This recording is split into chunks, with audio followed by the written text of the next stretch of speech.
The day the sky cracked open, we didn't know what hit us.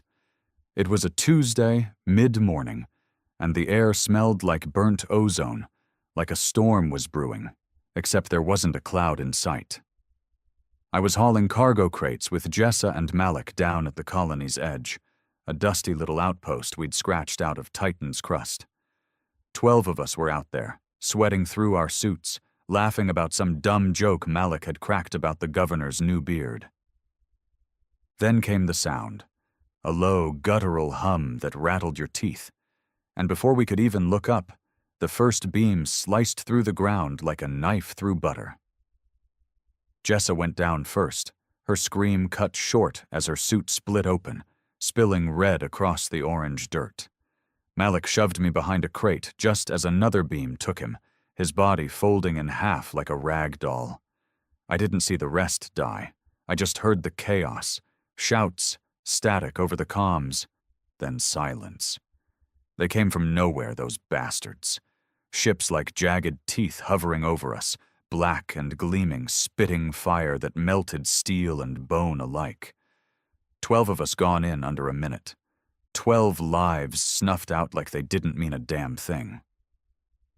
I survived because I crawled under a busted crate and held my breath until my lungs burned, watching through a crack as they scanned the wreckage, their drones buzzing like flies over a corpse. I don't know why they didn't finish the job. Maybe they thought we were too small to matter, just ants under their boots. That was their first mistake. Back at the main hab, the news hit like a shockwave. Governor Patel called it an unprovoked attack. Unprovoked? Hell, we didn't even know these things existed until they turned our friends to ash. The survivors, me included, stumbled into the mess hall, faces pale, hands shaking. Someone said they'd picked up a signal just before the strike, a garbled mess of clicks and screeches. Alien. That's what they were calling them. No name, no face, just a word that tasted like bile. The room erupted, people yelling, crying, demanding answers. Patel tried to calm us, his voice steady but his eyes wild. "We're reaching out to Earth," he said. "Fleet Command's been alerted. Help's coming." But I saw the truth in the way his hands gripped the podium. Earth was months away. Help wasn't coming fast enough. That night, I couldn't sleep.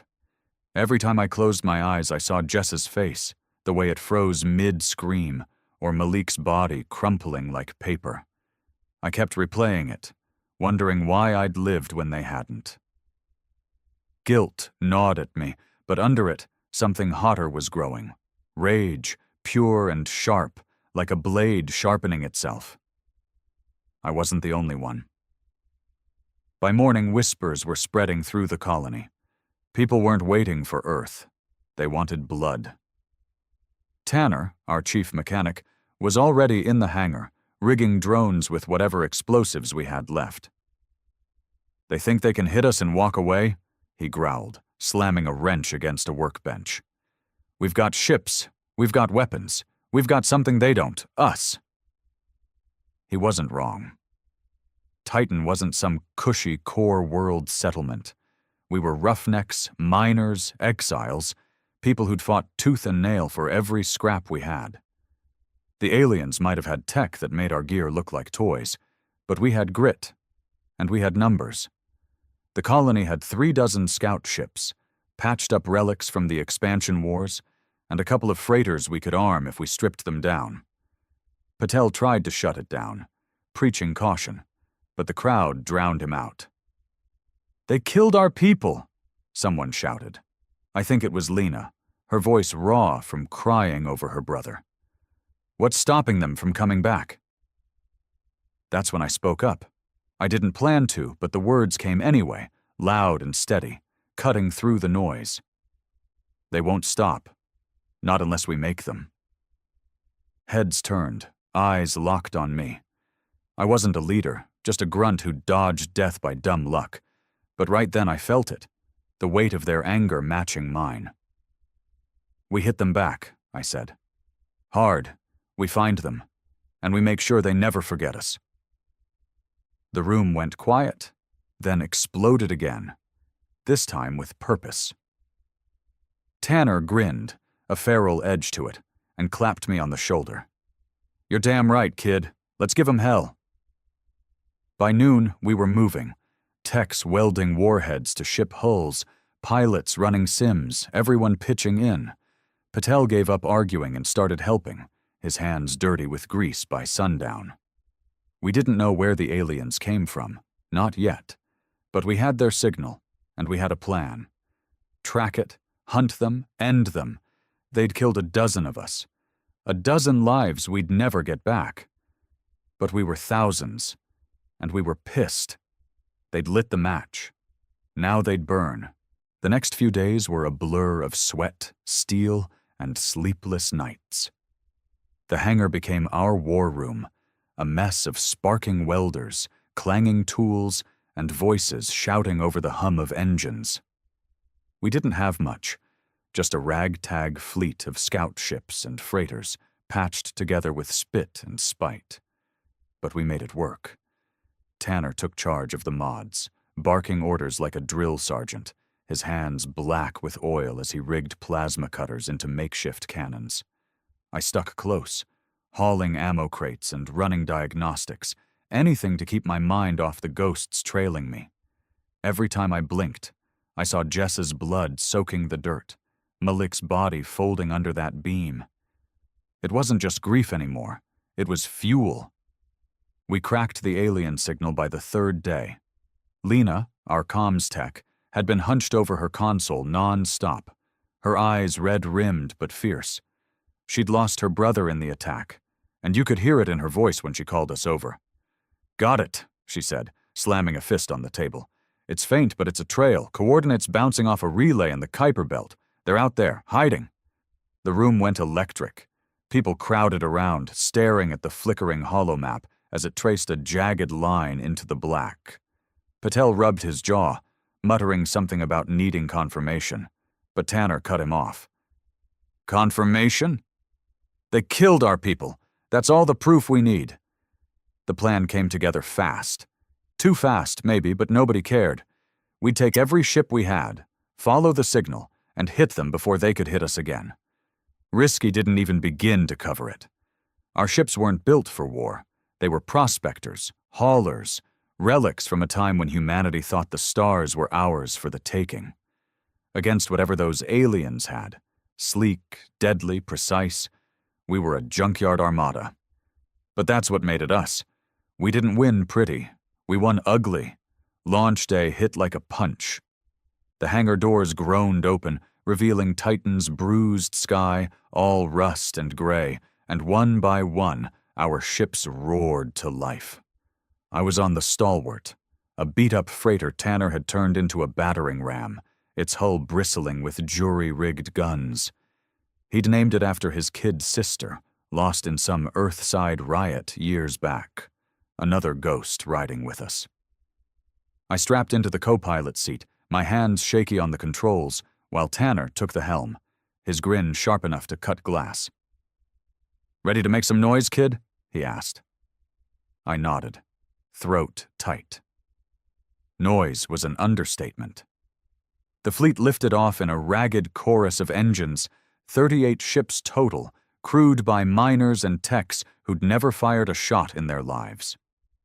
Over the comms, voices crackled, nervous laughs, prayers, curses. Lena's ship, the Vindicator, led the way, her signal tracing gear locked on the alien trail. We punched through Titan's Atmo, the G-forces pinning me back, and then we were out, swallowed by the void. Stars glittered like cold eyes, watching us stumble into a fight we didn't fully understand. I kept waiting for doubt to creep in, but it didn't.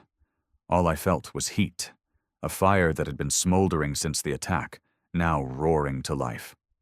Hours stretched into a tense, quiet crawl. The Kuiper Belt loomed ahead, a graveyard of ice and rock, perfect for an ambush. Lena's voice broke the silence, sharp and urgent. "Signal's spiking. They're close. Dead ahead. Maybe 2 clicks." My gut twisted.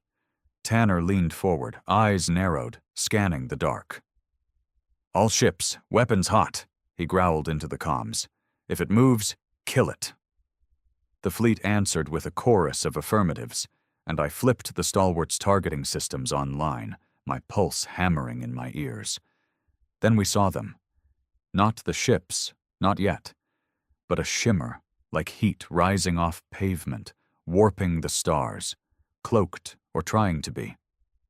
A second later, the shimmer broke, and there they were.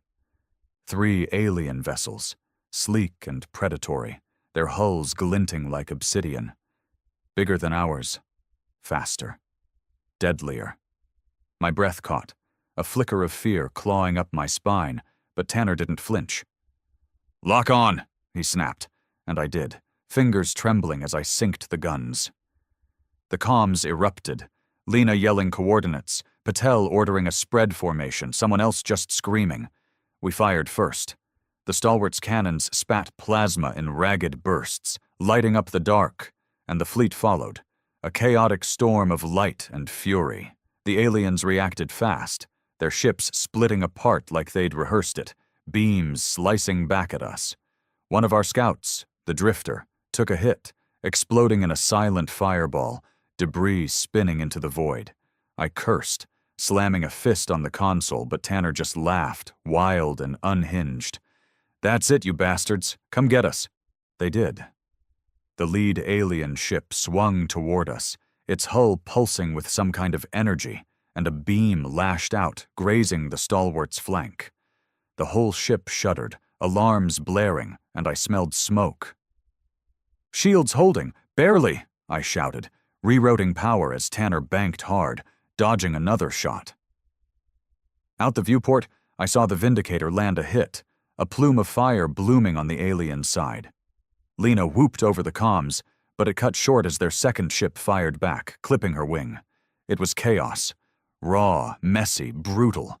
We were outgunned, outmatched, but we kept swinging. Every hit we took fueled the fire, every loss sharpening the edge. They'd killed a dozen of us back on Titan, thinking we'd break. They didn't know us at all. We weren't here to survive. We were here to make them pay. The battle turned into a grinder, a meat slicer of a fight that chewed us up and spat us out. The stalwart rocked under another near miss, the hull groaning like it was begging for mercy, but Tanner didn't let up. He wrestled the controls, banking us hard into a debris cloud from the Drifter's wreck, using the spinning junk as cover. "Keep those guns hot!" he roared, his voice hoarse over the shrieking alarms. I obeyed, fingers slick with sweat as I hammered the targeting array, sending plasma bursts into the void. One caught the tail of the second alien ship, shearing off a chunk of its sleek frame. It spun, trailing sparks, and for a split second, I felt something like hope, until its beams swung back, carving a gash across our port side. The comms were a mess, a tangle of shouts and static. Lena's voice cut through, ragged but alive. "Vindicator's hit. Stabilizers are toast, but we're still in it." Behind her, I heard someone sobbing, a sound that clawed at me. Patel's ship, the Endurance, was calling out targets, trying to herd our fleet into some kind of order, but it was like herding wolves, snarling, bloody, and half mad. Another scout went down, the Prospector, its hull crumpling under a direct hit. I didn't know who was on it, but I felt the loss like a punch, another name to carve into the dirt when this was over. Out the viewport, the alien ships danced. Too fast, too precise, their movements mocking us. They didn't panic, didn't falter, even as we scored hits. It was like fighting machines, not beings, and that made it worse. Machines don't care about the dozen they'd killed on Titan, don't feel the weight of Jess's scream or Malik's last shove. But we did. Every shot we fired carried that weight, every dodge and weave a promise to make them regret it. Tanner saw it, too. I caught the glint in his eye, a mix of fury and something darker, like he was daring them to finish what they'd started. Then the third ship moved. The biggest one, silent until now. It didn't fire. It pulsed, a low thrum that rippled through the void and hit us like a fist. The stalwart's systems flickered, screens glitching, and my stomach lurched as the artificial grav cut out. Tools and debris floated, banging off the walls, and Tanner cursed, slamming a fist on the dash until the backup kicked in. "What the hell was that?" I yelled, wrestling the targeting back online. Lena's voice crackled through, strained. "EMP wave. Half the fleet's dark. We're sitting ducks." She wasn't wrong. I glanced out and saw our ships drifting, engines stuttering, lights winking out. The aliens didn't waste time. Beams lanced through the chaos, picking us off like flies. The Hammer, a bulky freighter, split in half, its crew gone in a heartbeat. I couldn't breathe, the air too thick with smoke and fear, but Tanner just growled, "Not yet," and gunned the stalwart forward straight at the big ship. "Tanner, what?" I started, but he cut me off. "They want to play? We ram the bastards." It was insane, suicidal. But I didn't argue. Maybe because I didn't care anymore, or maybe because I trusted him to pull it off. We barreled through the debris, dodging beams by inches, the hull rattling so hard I thought it'd shake apart. The alien ship loomed, its surface rippling like liquid metal, and I braced, hands clenched on the console. At the last second, Tanner yanked the controls, veering us into a skid that grazed their flank. Our cannons fired point blank, a desperate salvo that tore into their hull, splitting it open in a gout of fire and gas. The shockwave shoved us back, spinning us wild, and I laughed, half crazed, half triumphant, as their ship listed, wounded but not dead. The comms roared back to life, Lena shouting, "Nice shot, you lunatics!" The fleet rallied, those still kicking anyway, and we hit them again, a ragged wave of defiance. The second alien ship faltered, its engines flaring out, and Patel's endurance finished it with a missile volley, a bloom of light that lit up the dark. 2 down. But the first ship, the fast one, slipped away, cloaking again, and that third one, the big bastard, was stabilizing, its hull knitting itself back together like some nightmare. Tanner slumped back, breathing hard, his grin gone. "They're not done," he muttered, wiping blood from a cut on his brow. I nodded, staring at the flickering holomap. The signal was still there, pulsing stronger now, deeper in the belt. "Neither are we," I said, and meant it. We'd lost ships, lost people, too many, but we'd drawn blood. They weren't invincible, and that was enough to keep us going. The fleet regrouped, what was left of it. 22 ships, battered and leaking, but still snarling. Patel came over the comms, his voice steady again. "We've got their attention. Push forward. Follow that signal." No one argued. We'd started this fight on their terms, but we'd ended on ours. They'd underestimated us once. They wouldn't get the chance again. The Kuiper Belt swallowed us whole, a jagged maze of ice and shadow that turned our pursuit into a slow, nerve-shredding hunt. The fleet limped along, 22 ships weaving through the floating graveyard, engines growling against the strain. The stalwart's hull creaked with every turn, patched up with emergency seals that wouldn't hold forever. Tanner kept us steady, his hands white-knuckled on the controls, but I could see the wear in his eyes, cracks in the bravado he'd worn like armor. I felt it too, a heaviness settling in my chest, not just from the fight, but from the quiet that followed. The aliens had gone silent, their surviving ships vanishing into the belt's depths, leaving us chasing ghosts. Lena's signal was our lifeline, a thin thread pulsing through the static. She'd patched the Vindicator's systems enough to keep tracking, her voice a constant over the comms, sharp and frayed. "It's moving. Faster now, heading coreward. They're running." Running. The word stuck in my throat.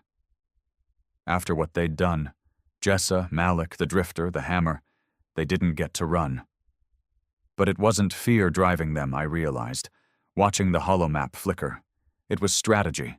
They were luring us, pulling us deeper into their turf, and we were too damn angry to care. Patel tried to rein us in, his voice crackling through the fleet. We need to regroup, reassess. Our losses are too high to keep pushing blind. A few agreed, their ships faltering, but Tanner snorted, cutting the comms mid-sentence. Regroup? While they lick their wounds and come back stronger? No chance. He glanced at me, daring me to argue. I didn't. I couldn't. Every second we waited was a second they got further. A second Jessa's death slipped into something distant, meaningless. We end this, I said, my voice low but firm. He nodded, and that was that. The belt tightened around us, chunks of ice the size of mountains drifting too close, scraping our shields. The stalwart took a hit from a rogue fragment, a dull thud that rattled my teeth, and I patched the breach with a foam gun, cursing under my breath. The fleet was fraying. 2 more ships peeled off, their captains muttering about fuel and damage, but the rest pressed on, a stubborn, battered pack. Lena called out a new reading, her tone spiking. Signals splitting. Multiple sources now converging ahead. It's not just ships. It's something bigger. Bigger. The word hung there, heavy and cold. I leaned over the console, squinting at the map as it resolved. A cluster of signatures, too dense for a fleet, too structured for debris. A station, maybe, or a hive. My gut twisted, a mix of dread and adrenaline, but Tanner just laughed. A dry, bitter sound. Good. More of them to kill. He cranked the throttle, and the stalwart surged forward, the fleet trailing us like a wake. We saw it before we understood it, a shape cutting through the dark, massive and jagged, like a city carved from black glass. It dwarfed us, its surface studded with spires and glowing seams, a fortress floating in the void. The surviving alien ships, the fast one and the big bastard, flanked it, their hulls pulsing in sync with the structure. Drones swarmed out, dozens of them, buzzing like hornets, and the comms lit up with panic. "What the hell is that?" someone yelled. Lena's voice broke through, steady but tight. "It's their base. Has to be. Readings are off the charts. Power levels, EM spikes. They're dug in. Dug in didn't cover it." The first drone wave hit us hard, kamikaze runs that slammed into our shields, bursting in flares of light and shrapnel. The Raven, a scout ship, didn't dodge fast enough. Its hull cracked open, spilling air and bodies into the black. I flinched, hands frozen on the controls, but Tanner was already moving, weaving us through the swarm, cannons blazing. "Focus, kid," he snapped, and I did, locking onto a drone cluster and firing until they scattered into dust. The fleet fought back, ragged but fierce, missiles and plasma carving paths through the drones. Patel's endurance took point, soaking up hits to shield the smaller ships, its hull glowing red from the strain. We pushed closer, the base looming larger, its spires bristling with turrets that hadn't fired yet. That scared me more than the drones. Whatever was waiting, it was holding back, watching us bleed. Lena's ship landed a salvo on the fast alien vessel, crippling its engines, and it drifted, helpless, until the Vindicator finished it with a gut shot. One left, plus the fortress. Tanner grinned, wild and unhinged, as we closed the gap. They're cornered now, nowhere to run. But I wasn't so sure. The big ship, the one we'd rammed, hovered near the base, its hull still scarred but active, and the fortress itself pulsed, a slow, deliberate rhythm that felt alive. We'd found them, all right. Their heart, their home. But as the turrets swiveled toward us, lighting up the dark with their first volley, I wondered if we'd bitten off more than we could chew. The fortress opened fire, and the void turned into a slaughterhouse. Beams thicker than our ships carved through the dark, relentless and precise, tearing into the fleet like a butcher's blade. The Crescent, a patched-up hauler, didn't stand a chance. Its shields buckled, and it burst apart in a silent fireball, debris raining against our hull. I gripped the stalwart's console, my knuckles white, as Tanner yanked us into a dive, dodging a beam that grazed our tail. The ship screamed, metal twisting, and a klaxon blared. Pressure leak, starboard side. "Patch it!" Tanner barked, his voice raw, and I stumbled to the wall, slamming a seal over the crack, my hands shaking so bad I nearly dropped the gun. The comms were a nightmare. Screams, garbled orders, static swallowing half the fleet's voices. Patel's endurance was still out there, a stubborn bull taking hits and firing back, its cannons pounding the fortress's spires. One snapped off, tumbling into the void, and a cheer went up, ragged but real. Lena's Vindicator darted through the chaos, her crew targeting the drones, thinning their swarm with every pass. But it wasn't enough. The big alien ship, the one we'd scarred, joined the fray, its beams sinking with the fortress. And another scout, the Sparrow, vanished in a blink, leaving nothing but dust. We were dying out here piece by piece, and I felt it, the weight of every loss piling on, threatening to crush me. Jess's face flashed again, Malik's too, and now the Crescent's crew, faceless but ours. I wanted to scream, to hit something, but Tanner's voice cut through the haze. "Eyes up, kid.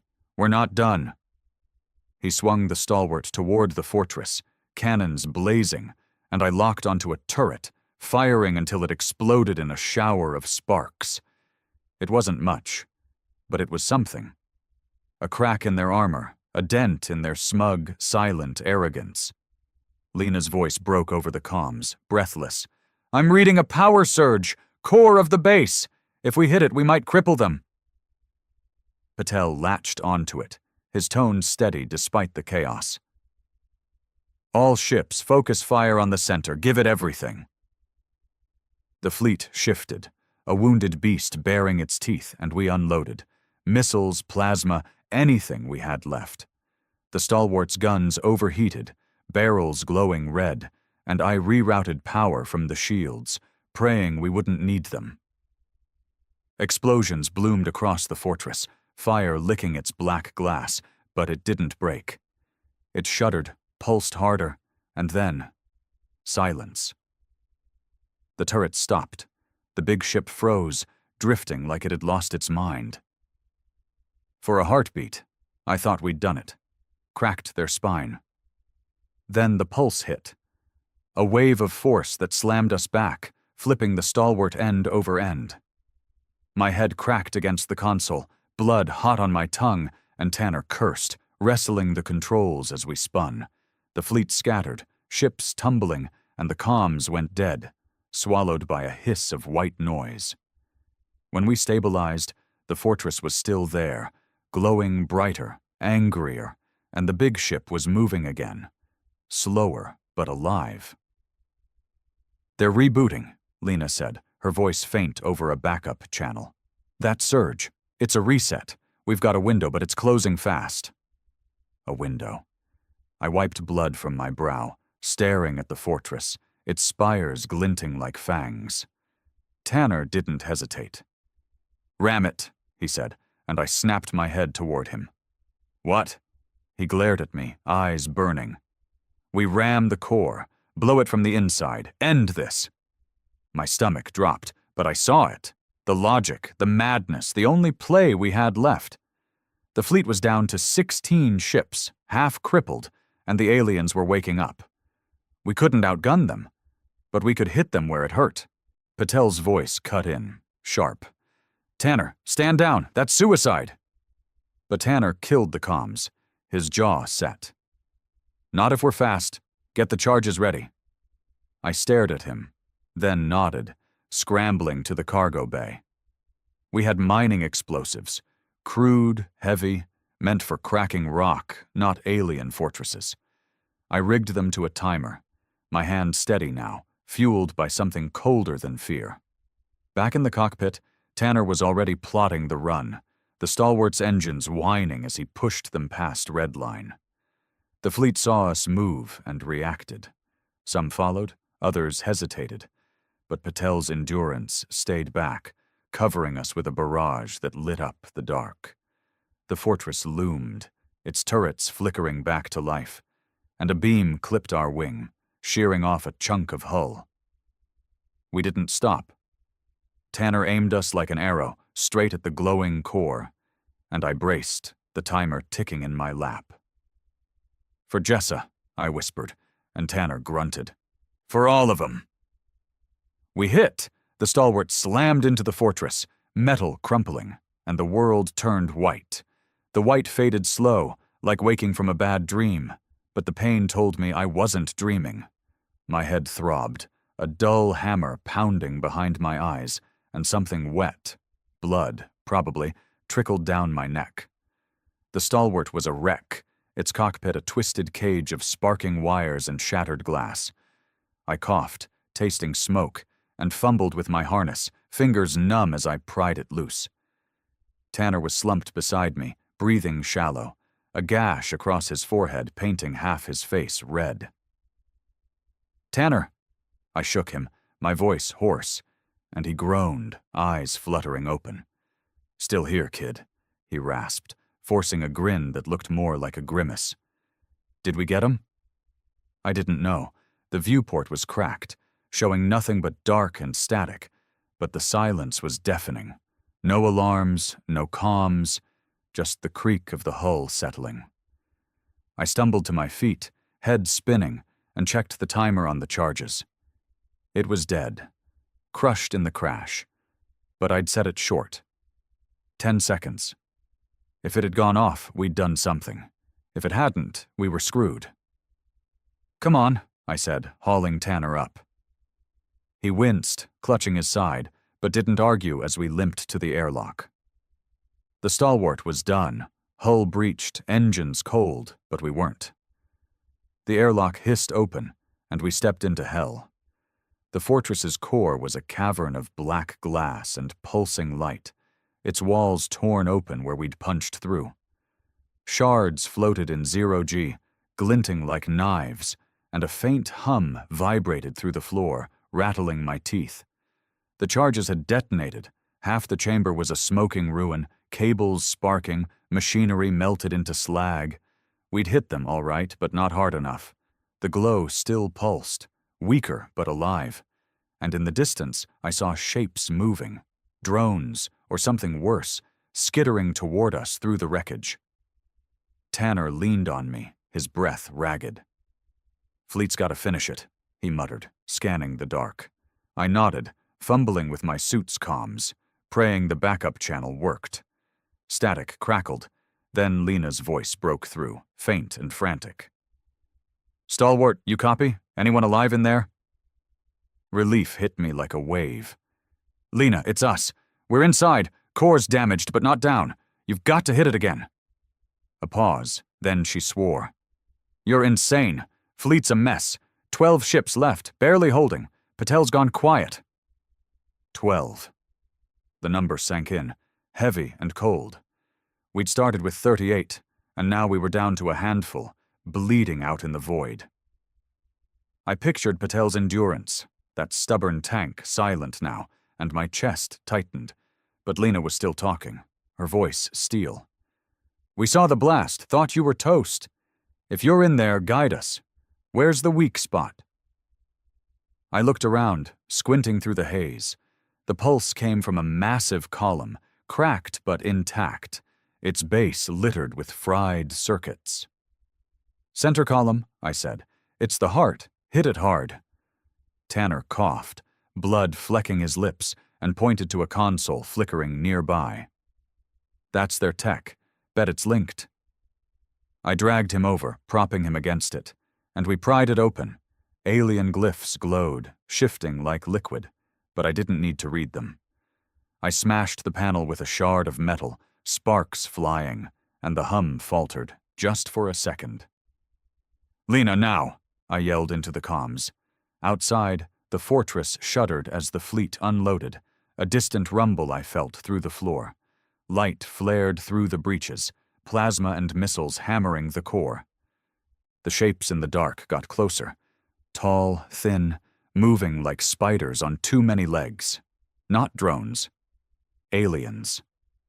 My skin crawled, but I grabbed Tanner's arm, pulling him toward a gap in the wall. "Move!" He stumbled, weaker now, and I half-carried him, my own legs burning. A beam lanced past us, searing the air, and I ducked, shoving us behind a slab of debris. The aliens didn't shout, didn't taunt, just advanced, silent and relentless, their limbs clicking against the glass. I fired my sidearm, a miner's pistol, and one dropped, its body folding in a spray of ichor. Tanner laughed, a wet, broken sound. "Good shot." The fleet's barrage intensified, shaking the chamber, and the column groaned, cracks spidering up its length. The aliens froze, heads swiveling, then scattered, retreating deeper into the fortress. "They're running," I said, hope flickering. Tanner gripped my arm, his eyes fierce despite the blood. "Finish it, kid. For me." I nodded, throat tight, and dragged him toward the breach, aiming for an escape pod we'd spotted. Alien, small, but ours now. The core buckled as we reached it, a final salvo from the Vindicator splitting it open. The hum died, replaced by a shriek of rending metal, and the fortress began to collapse, walls caving in slow motion. I shoved Tanner into the pod, slamming the hatch as the floor gave way. The pod launched, tumbling into the void, and through its tiny port I saw the fortress implode. Spires folding, light snuffing out, the big ship caught in the blast, shredded to nothing. We'd done it. But Tanner wasn't moving. The pod spun wild through the void, a tin can tossed in a storm, and I clung to the straps, my breath fogging the cracked visor of my suit. Tanner was slumped across from me, his chest barely moving, blood pooling under him in 0G, floating like dark jewels. I reached for him, my hands clumsy in the gloves, and pressed them to his side, trying to staunch the flow. "Stay with me, damn it," I muttered, my voice breaking. His eyes flickered, unfocused, but he managed a weak grunt. "Tougher than I look, kid." It was a lie, and we both knew it, but I clung to it anyway, like it could keep him here. Through the pod's port, the fortress was a dying star, collapsing in on itself, a slow, silent explosion of glass and fire that swallowed the last alien ship. The fleet, what was left of it, hovered at the edges, battered silhouettes against the glow. 12 ships, Lena had said. 12 out of 38. The math gnawed at me, a tally of names I couldn't unsee. Jessa, Malik, the Crescent's crew, Patel's silence, and now Tanner, slipping away in this stolen hunk of alien junk. I wanted to feel triumph, to savor the sight of their base crumbling, but all I tasted was ash. The pod's comms crackled, faint at first. Then Lena's voice punched through, sharp with relief. "Stalwart crew, you alive? We've got your beacon. Hang on!" I fumbled with the controls, my fingers slick with Tanner's blood, and rasped back. "It's me." "Tanner's hurt bad. Get us out of here." A pause, then she swore, soft and fierce. "Vindicator's en route. Hold tight." I glanced at Tanner, his face gray under the grime, and whispered, "You hear that?" "They're coming." He didn't answer, just wheezed, a sound that cut deeper than any beam. The wait stretched, seconds bleeding into minutes, and I kept talking. To him, to myself, to the ghosts crowding the pod. "We got 'em, Tanner. Blew their heart out. For Jessa, for Malik, for everyone." My voice cracked, tears burning my eyes, but I didn't stop. "You were right. They didn't know us. Didn't know what we'd do." His hand twitched, fingers brushing mine, and I gripped it hard, like I could anchor him here. The pod jolted as the Vindicator's grapple locked on, towing us in, and I braced, praying we weren't too late. The airlock hissed open, and Lena was there, her suit scorched, her face pale but set. Medics swarmed in behind her, pulling Tanner onto a stretcher, their hands moving fast, too fast, like they knew something I didn't. I stumbled after them, legs numb, and Lena grabbed my arm, steadying me. "You did it," she said, her voice low. "Core's gone, fleet's down, drones are dead. We won." Won. The word felt hollow, echoing in my skull as I watched the medics work, their shouts fading to a dull roar. Tanner's eyes met mine, one last time, and he smirked, faint but real. Then they closed. He was gone by the time we hit the Vindicator's bay. The medics didn't say it. They didn't have to. I stood there, staring at the sheet they'd pulled over him, my hands still red with his blood. Lena put a hand on my shoulder, silent, and I shrugged it off, not ready for comfort. Not yet. Around us, the crew moved slow, faces hollowed out by exhaustion and loss. 12 ships, maybe 100 of us left, out of thousands. We'd wiped the aliens out, ripped their base apart, turned their ambush into a graveyard. But the cost was a knife twisting in my gut. I wandered to the bay's viewport, looking out at the wreckage. The fortress was dust now, drifting in the belt, a tomb for whatever those things had been. No signals, no pulses, just silence. The fleet limped around it, patching hulls, counting the dead. Lena joined me, her arms crossed, staring at the same nothing. "Patel's ship didn't make it," she said finally.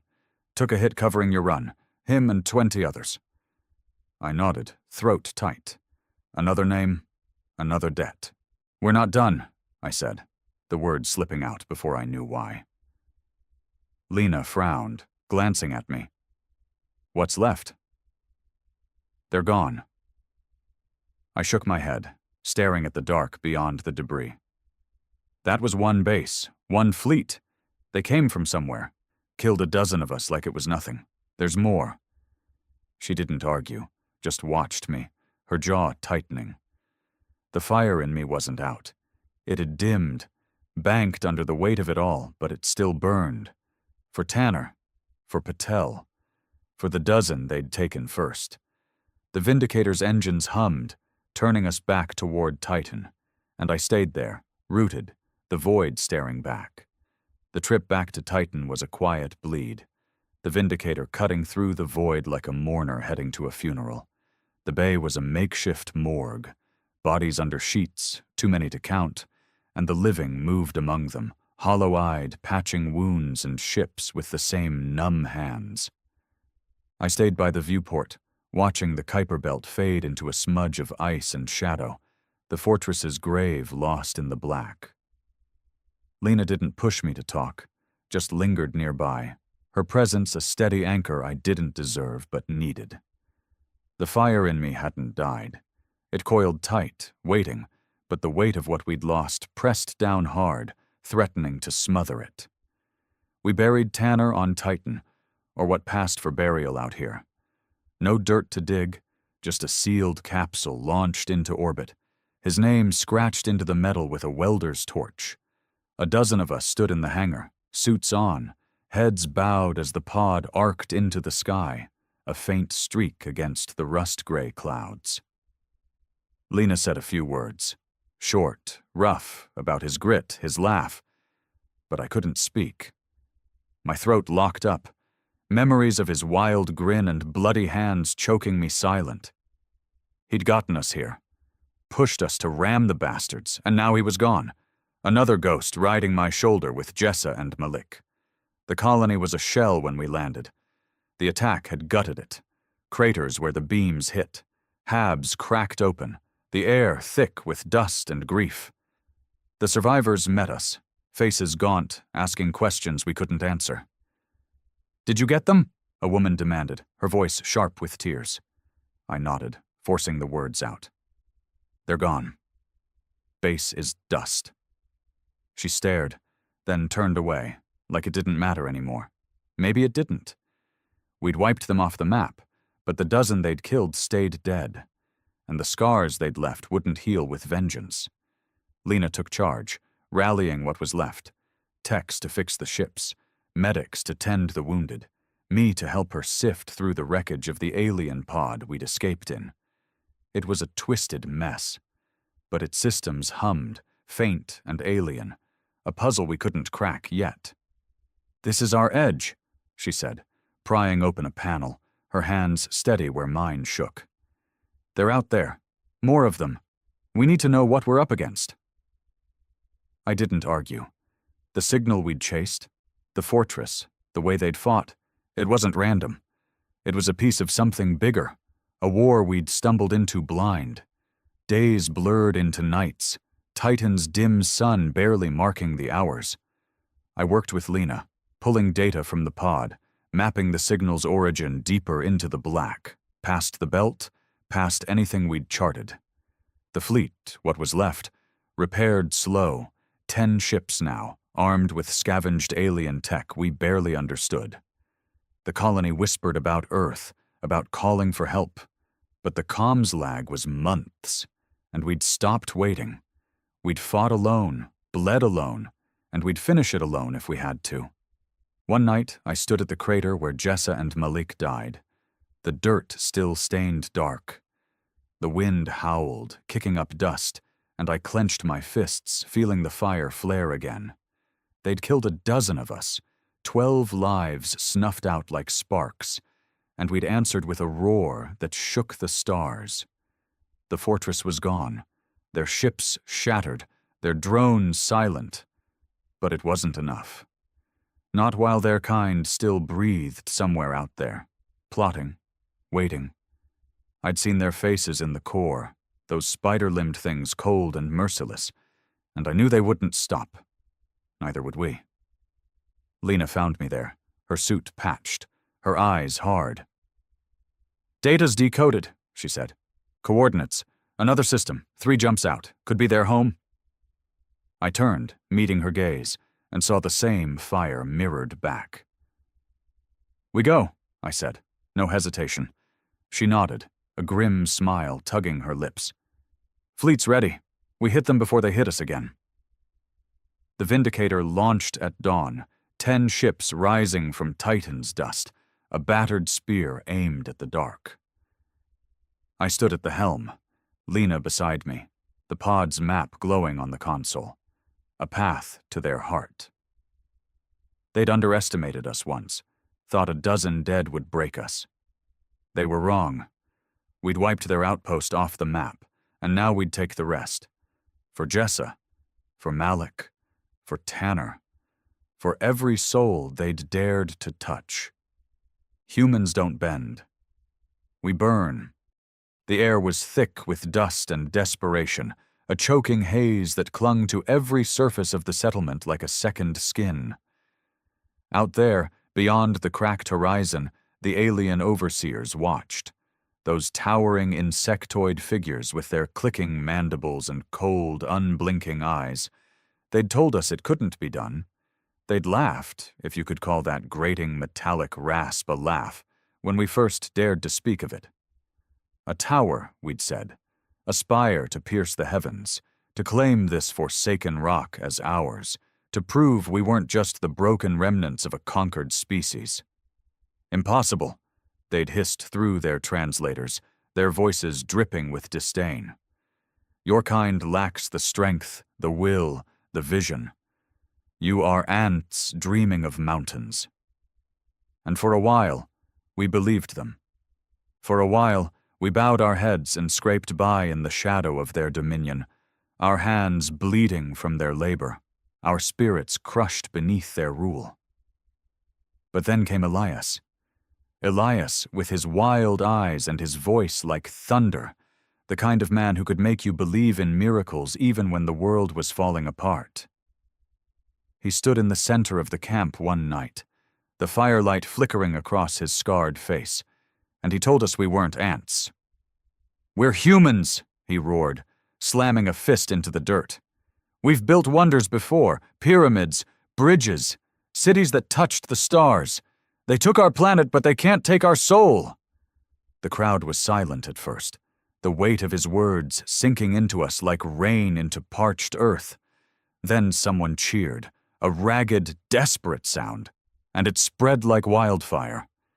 That was the night it began, the night we decided to defy them. It wasn't easy.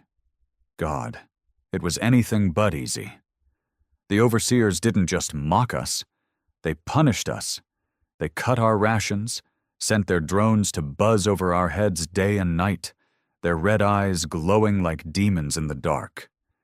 They dragged men and women from their tents, beat them until their screams echoed across the plains, and left them broken as a warning. Abandon this foolishness, they'd say, their voices cold and mechanical. You will die for nothing. And some did. Old Mara, who'd carried water for the builders until her lungs gave out in the dust storms. Little Jessa, crushed under a slab of stone when the rigging snapped.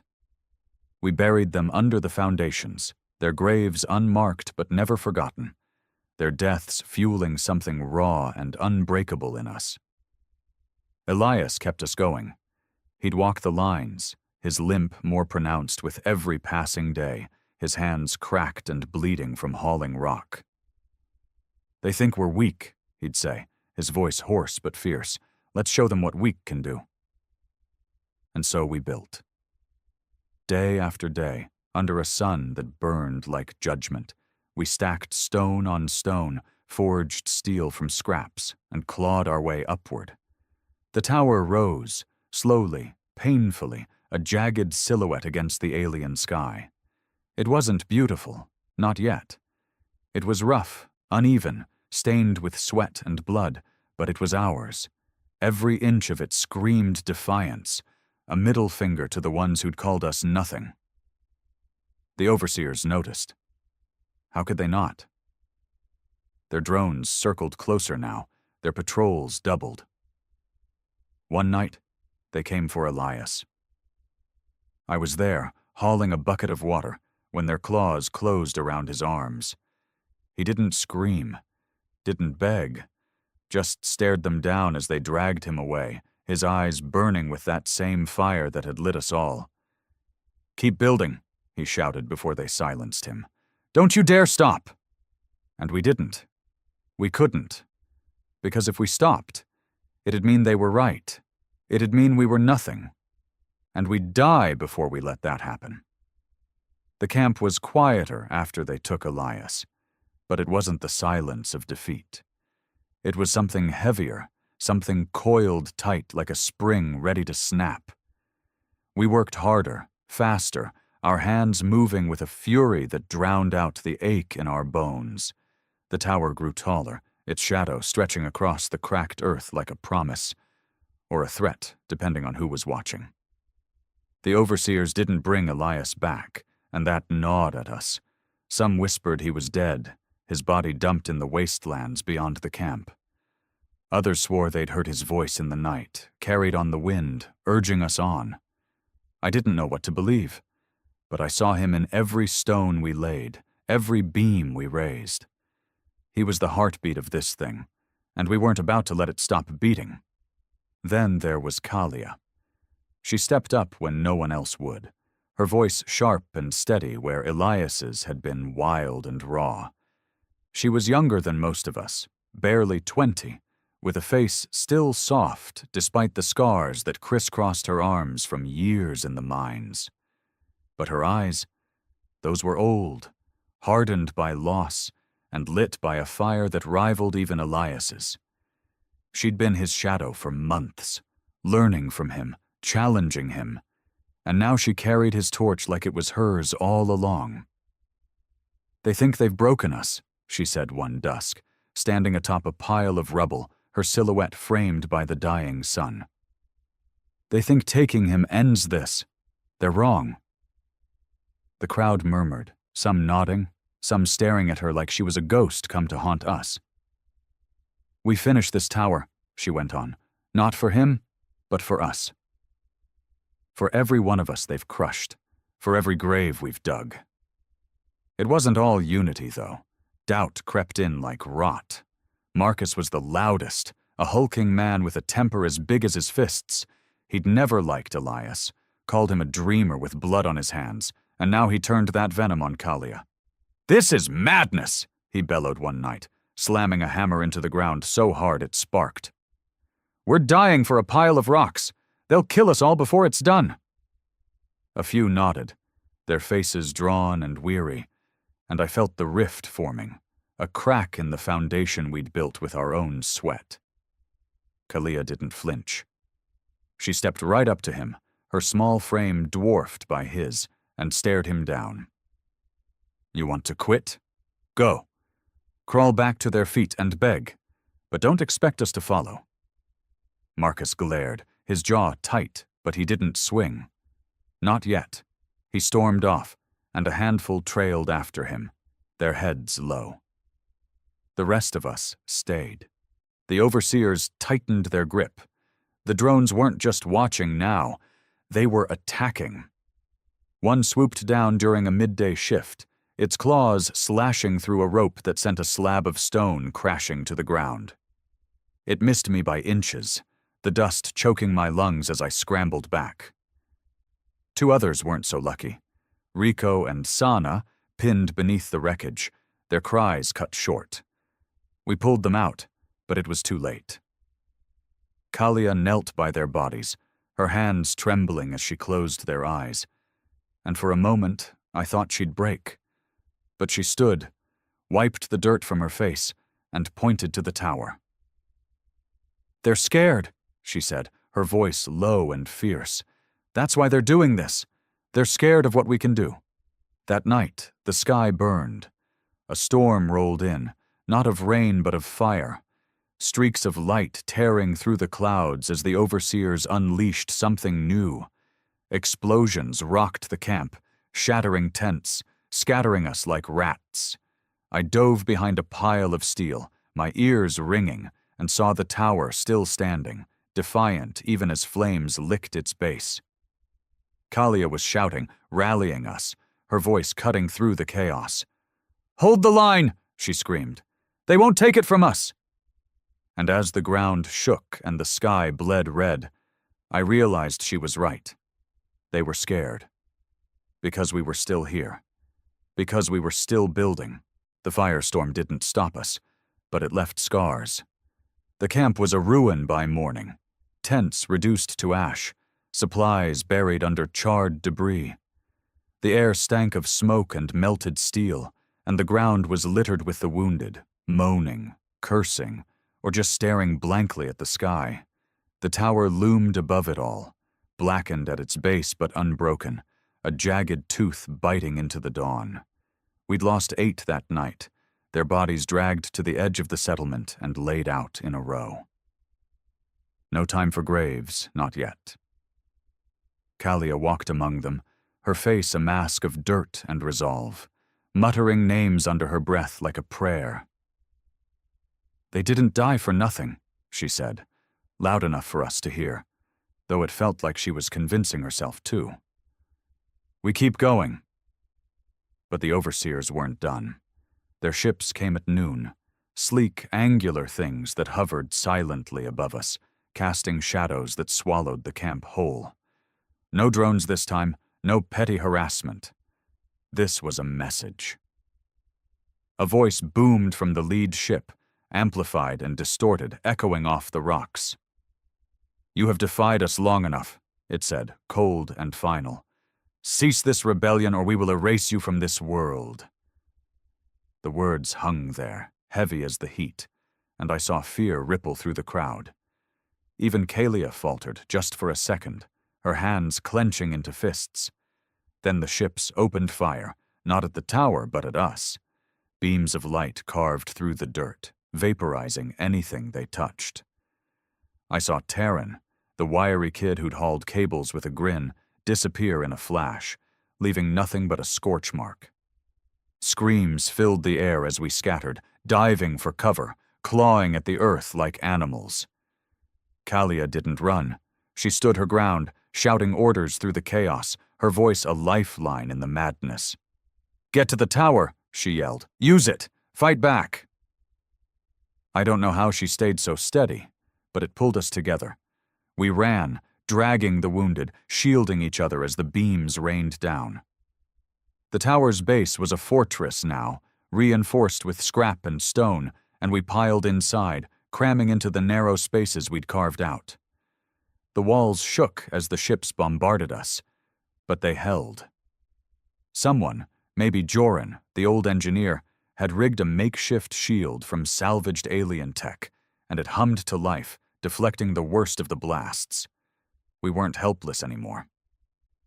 Inside, the air was thick with panic and sweat. Marcus was there, his face twisted with rage, cornered like a trapped beast. "This is your fault," he roared at Kalia, shoving through the crowd to get to her. "You and your damn tower. We're dead because of you." She didn't back down, even as he towered over her. "We're alive because of it," she snapped, her voice cutting like a blade. "You want to blame someone? Blame them!" She jabbed a finger toward the ceiling, toward the ships. Marcus lunged, but hands grabbed him, mine included, holding him back. "Let me go," he snarled, thrashing. "She's killing us!" But Kalia just turned away, barking orders to shore up the defenses, her focus unshaken. Then we heard it. A low, guttural cheer from outside. I risked a look through a crack in the wall and saw them. A dozen figures, ragged and bloodied, charging the ships with whatever they could carry. Pipes, rocks, a few stolen energy rifles. It was suicide, but it was glorious. They hit one of the smaller crafts, swarming it like ants on a carcass, tearing at its hull until it crashed in a plume of fire. The overseers retaliated, cutting them down without mercy, but the damage was done. The camp roared, a sound born of grief and defiance, and I felt it in my chest, a spark that wouldn't die. Kalia was right. They couldn't erase us. Not yet. The crash of that ship lit something in us, a fire that burned hotter than the flames licking the wreckage. We'd drawn blood, alien blood, or whatever passed for it in those cold, mechanical husks. And it felt like a victory, even if it cost us everything else. The camp was a graveyard now, the earth scarred and smoking, bodies strewn like broken dolls. The overseers pulled back their ships after that, retreating to the edges of the horizon. But we knew it wasn't over. They were regrouping, planning something worse, and we were running out of time. The tower was our only shot, our defiance made solid, and we threw ourselves into it with a desperation that bordered on madness. Kalia was everywhere, her voice hoarse but unrelenting, driving us forward. She climbed the scaffolding herself, hauling cables and barking at us to move faster, her hands raw and bleeding. "Higher," she kept saying, like it was a mantra. "We go higher. They won't reach us there." I didn't know if she believed it, or if she just needed us to, but it worked. We stacked steel and stone, welded beams under the searing sun, our bodies pushed past, breaking. The tower stretched upward, a crooked, impossible thing, its peak lost in the haze. It wasn't just a structure anymore, it was us. Every ounce of our rage and hope poured into it, a monument to the ones we'd lost. But the cracks were showing, and not just in the tower. Marcus hadn't let it go. He'd simmered since the fight in the bunker, his anger festering like a wound, and now he was a storm waiting to break. I caught him muttering with a few others, hard men, bitter men, near the edge of the camp, their eyes darting toward Kalia. "She's lost it," he said, loud enough for me to hear, his voice thick with venom. "Dragging us to our deaths for her pride. Elias was bad enough, but her, she's a damn tyrant." I wanted to argue, to tell him he was wrong, but there was a part of me, a small, tired part, that wondered. We were dying out here, piece by piece, and for what? A tower they'd probably blast to rubble the second it was done? It came to a head that night. The air was still, the kind of quiet that presses down on you, and we were gathered around a pitiful fire, sharing the last of the rations. Marcus stood up, slow and deliberate, and pointed at Kalia.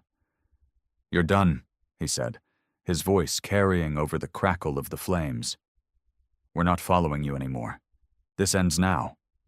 The crowd shifted, uneasy, some nodding, others clutching their tools like weapons. Kalia didn't flinch. She set down her cup and faced him, her eyes blazing. "You want to stop?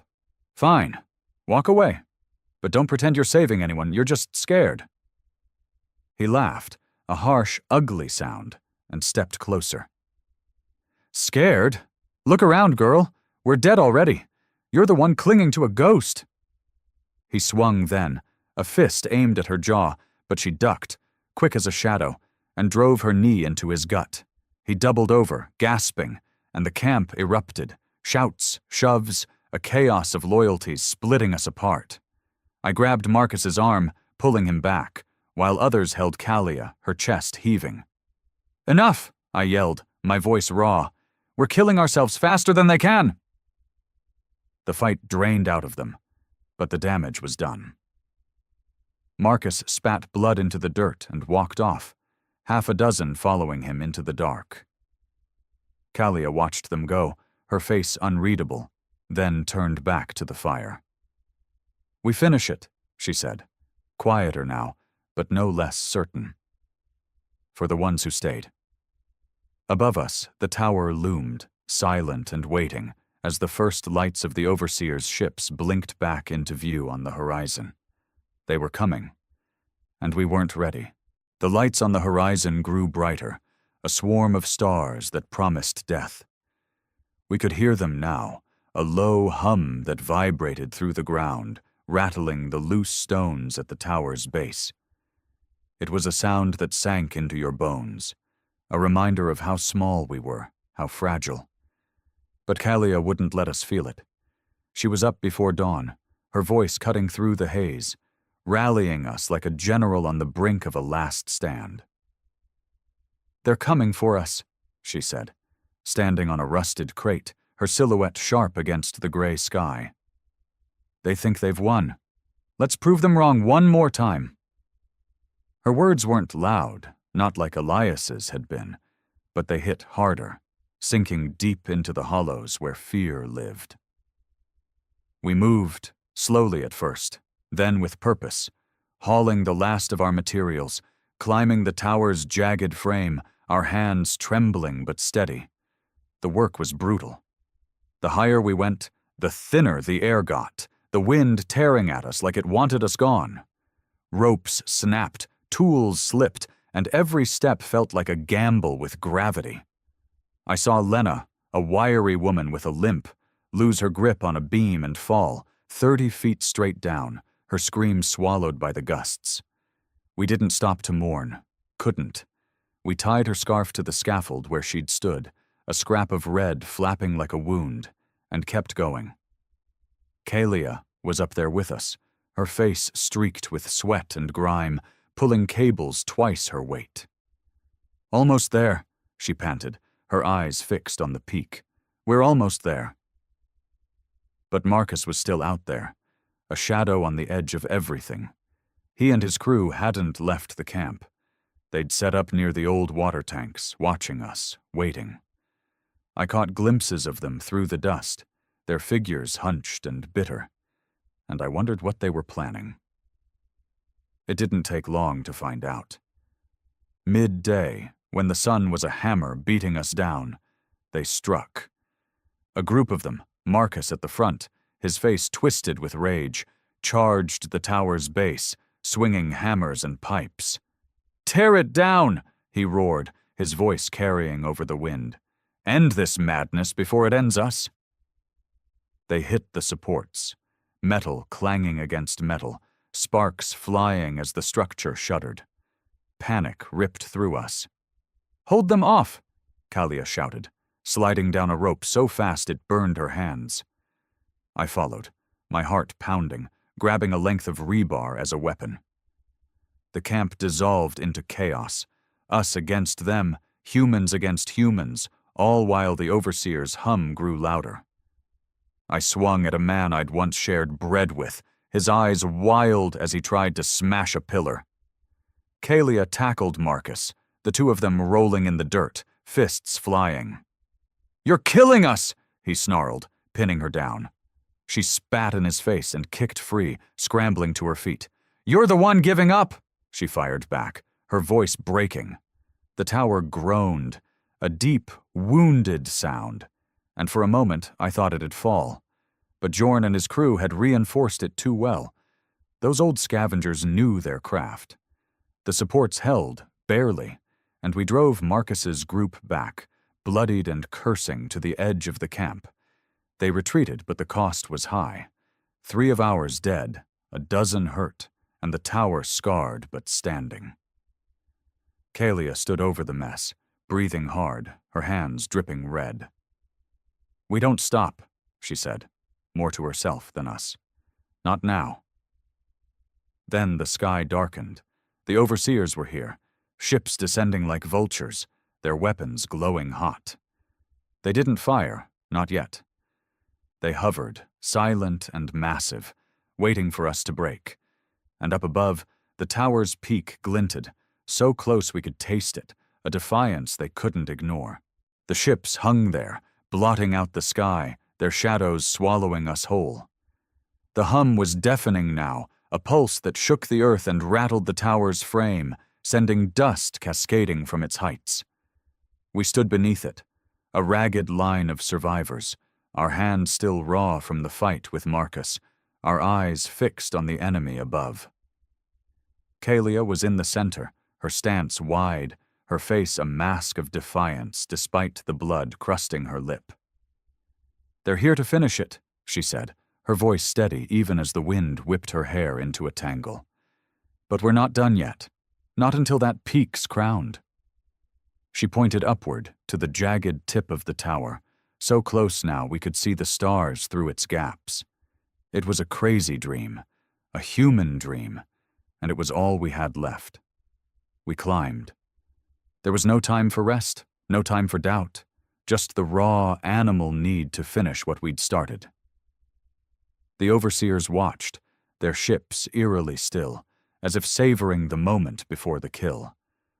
I hauled a final beam with Kalia, my muscles screaming, my lungs burning in the thin air. Others followed, Joran with his scavenged tools, Mira with her one good arm, a dozen more too stubborn to die.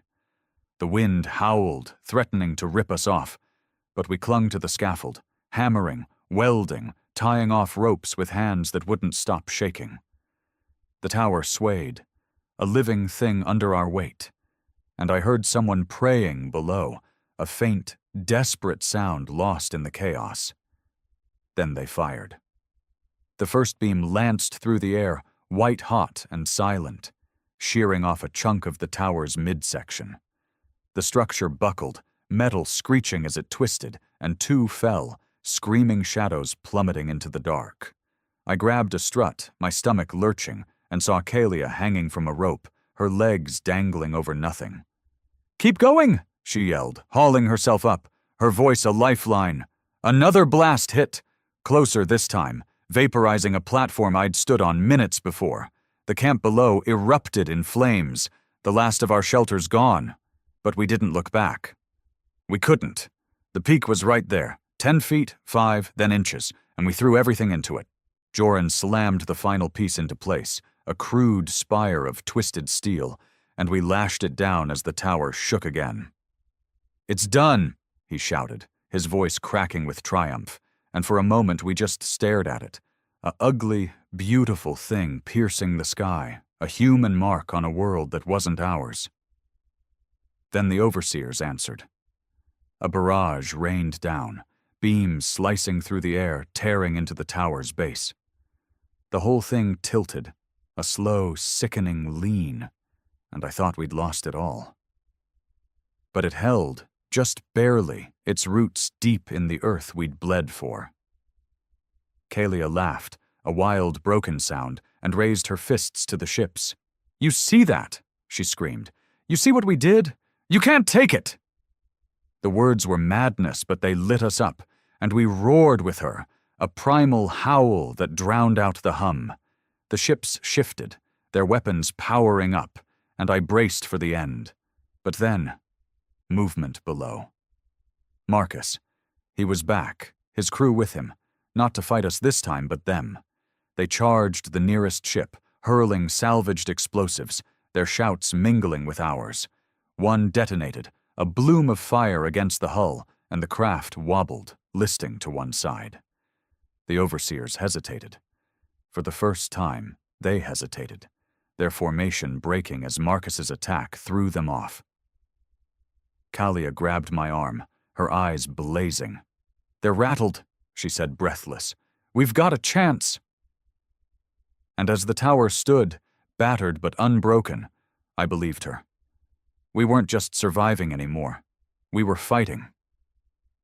The air crackled with tension as the overseers' ships faltered, their perfect lines fracturing under Marcus's reckless assault.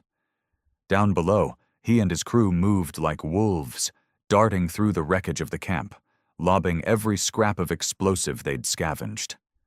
Another blast rocked a smaller craft, sending it spiraling into the dirt with a thunderous crash that shook the tower beneath us. We cheered, a ragged, desperate sound, clinging to the scaffold as the wind howled and the structure groaned.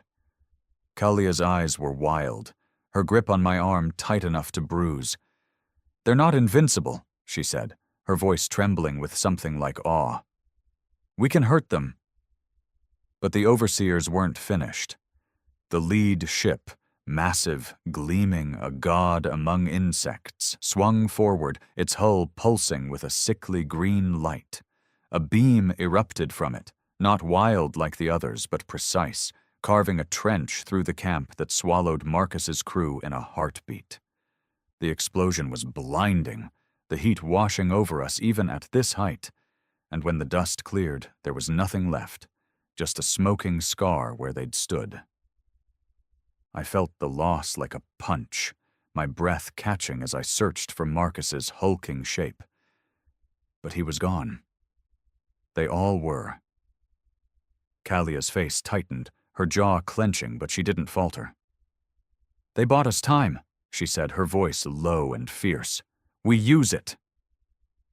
We scrambled, turning the tower into a weapon. Joran rigged what was left of his scavenged tech, wires, power cells, anything that could spark, into a crude transmitter, its signal aimed at the ships. "If we can jam their comms," he muttered, his hands shaking as he worked. "They'll be blind." Mira and I hauled up the last of the energy rifles, stolen from downed drones, and perched them on the scaffold, aiming for the glowing weak spots we'd seen in the crashed craft. The tower swayed, its base crumbling under the onslaught, but we held our ground. Every shot we fired was a prayer, every hit a miracle. One ship shuddered, its lights flickering, and veered off, smoking. The overseers struck back harder. A barrage slammed into the tower, shearing off a whole section of the upper frame. I ducked as steel rained down, my ears ringing, and saw Mira vanish in the blast, her rifle clattering to the platform, her scream cut short. Joran grabbed me, pulling me back as the structure tilted again, a sickening lurch that nearly threw us all off. "We can't take much more," he shouted, his face streaked with soot. Kalia nodded, her eyes scanning the chaos below, then up at the spire. "We don't need to," she said. "We just need them to see." She climbed higher, past the wreckage, to the very peak, alone, exposed, a target in the storm. I yelled for her to stop, but she didn't hear, or didn't care. She reached the top and raised her arms, a silhouette against the burning sky, the tower trembling beneath her. "Look at us!" she screamed, her voice raw, carrying over the wind and the hum. "You said it was impossible. You said we were nothing. Look at us now!" It was insane, suicidal, but it was everything we'd fought for. A cry that echoed through the camp's ruins, through the graves we'd dug, through the years of their rule. The ships paused, just for a heartbeat, their weapons stilled. I don't know if they understood her words, or if they just saw the tower, battered, leaning, but standing, and felt something shift. Then the lead ship fired again, a beam aimed straight at her. I lunged, too late, as the light swallowed the peak. The tower bucked, a section collapsing, and Kalia was gone, lost in the fire and smoke. I screamed her name, my voice breaking, but the wind took it. Below, the camp was silent, the fight draining out of us. But the tower didn't fall. Not yet. And neither did we. The tower was dying. Its frame creaked and shuddered, steel bending under the weight of the overseer's final assault, the peak smoldering where Kalia had stood. I clung to a twisted beam, my hands slick with sweat and blood, my chest hollowed out by her loss.